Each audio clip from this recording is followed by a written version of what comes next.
شیخ عباس قمی نے جس روایت کو نقل کیا ہے کامل الزیارات سے اور متعدد کتابوں سے اپنی مفاتیح الجنان میں، وہ روایت پیش کر رہا ہوں جو مستند روایت ہے جس کو ہمارے علماء نے قبول کیا سب نے۔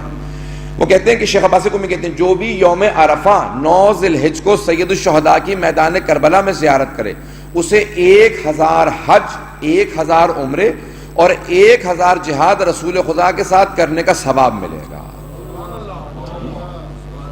مجھے نہیں معلوم اب تک کتنے لوگ میرے ساتھ ہیں۔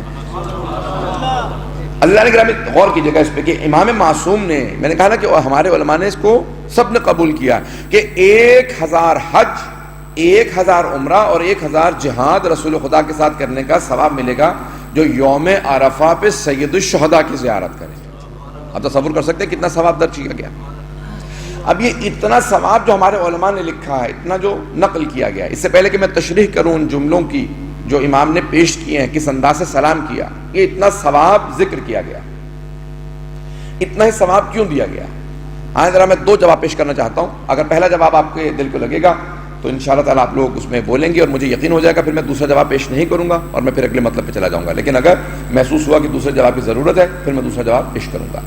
فیض کاشانی نے جس جواب کو لکھا ہے جو ہمارے بہت بڑے محدثین میں سے ہیں، تو عزیزان گرامی فیض کاشانی نے یہ جو روایات ہیں جناب سید الشہداء کی زیارت سے متعلق اتنا ثواب ذکر کیا گیا، انہوں نے ایک جواب لکھا کہ اتنا ثواب کیوں ہے سید الشہداء کی زیارت کے لیے، اتنا ثواب کیوں ہے؟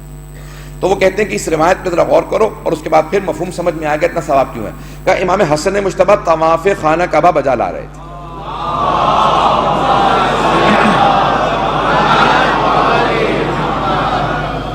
طواف کر رہے تھے خانہ کعبہ کا، حج کا یا عمرے کا طواف تھا اور سارے کے سارے حاجی ساتھ میں تھے۔ اب یہ حج سے پہلے کا عمرہ تمتع ہے، یہ حج کا طواف ہے۔ بہرحال اب سب طواف کر رہے ہیں، سارے صحابہ ہیں، تابعین ہیں اور نواسہ رسول ہیں، طواف کر رہے ہیں۔ اچانک ایک آدمی آتا ہے اور آ کے آواز دیتا ہے، کہتا ہے کہ کوئی ہے جو راہ خدا میں مجھے کھانا کھلا دے، ہے کوئی جو راہ خدا میں مجھے نیا لباس دلا دے، ہے کوئی جو راہ خدا میں مجھے نالین دلا دے، میرے پاس جوتے نہیں۔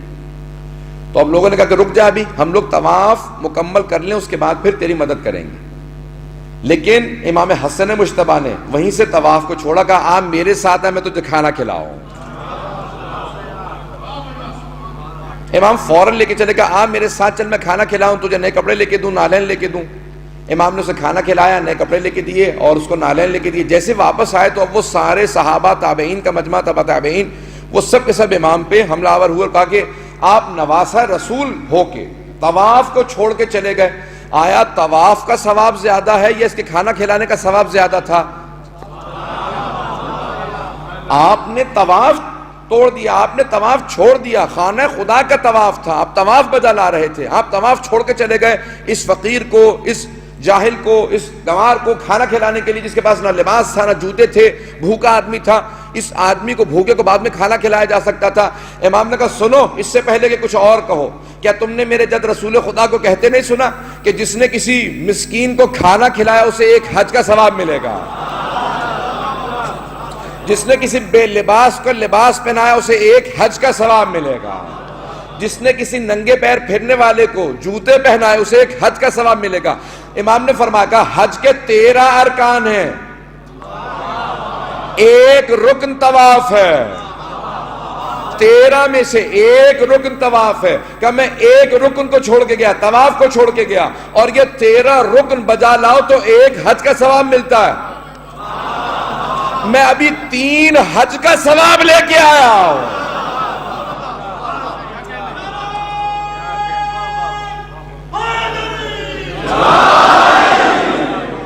اور فرما رہے ہیں سیدھانے کی رانی، امام نے کہا اس بھوکے کو کھانا کھلانے سے مجھے ایک حج کا ثواب ملا، اسے نالین پہنانے سے ایک حج کا ثواب ملا، اسے نیا لباس دلانے سے ایک حج کا ثواب ملا۔ کہ میں نے ایک طواف چھوڑا، 3 حج کا ثواب واپس لے کے آیا۔ عزیزان گرامی، فیض کاشانی کہتے ہیں کہ یہ دیکھو بعض اوقات انسان صرف ظاہر کو دیکھ رہا ہوتا ہے۔ سید الشہداء کے پاس جو کچھ تھا،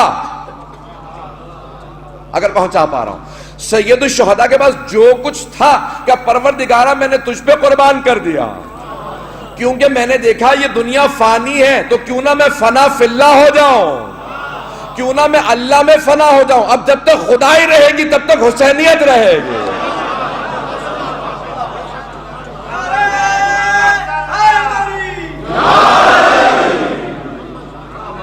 توجہ فرمائیے عزیزان کرام۔ تب جناب سید الشہداء نے جو کچھ تھا خدا پہ قربان کر دیا، دین الہی پہ قربان کر دیا۔ اب خدا ہمیں وہ ہماری زیارت کا ثواب نہیں دے رہا، بلکہ جناب سید الشہداء کی قربانیوں کے صدقے میں ان کی زیارت کرنے والے کو ثواب دے رہا۔